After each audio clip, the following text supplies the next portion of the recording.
Hello, good morning. It's Tuesday the 26th. I'm FX Plu and this is the market brief. So ahead of tomorrow's budget, we have had confirmation that the minimum wage is going to rise. That's going up to £9.50 an hour. It means that full-time employees will be effectively getting a £1,000 pay rise. Happy days.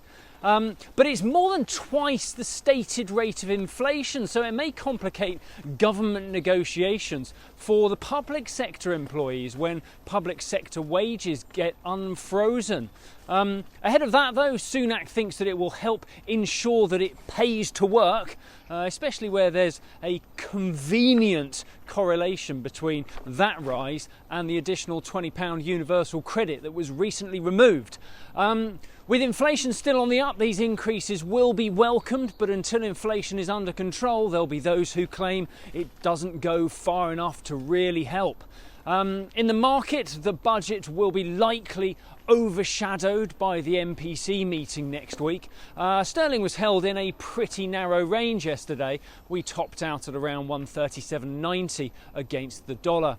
Over in the US, despite the challenges and the growth slowdown, the economy is still fairly strong.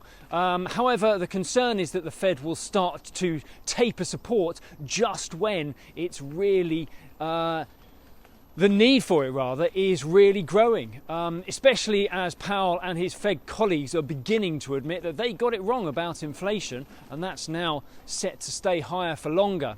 So the key question about tapering is now, when is too soon and when is too late? But since the September payrolls data has been thoroughly digested, there are suggestions that it wasn't actually as bad as first thought. Seasonal adjustments, like in education, for example, which have not yet fed through, which may mean that the number is revised higher when the October data is released next week.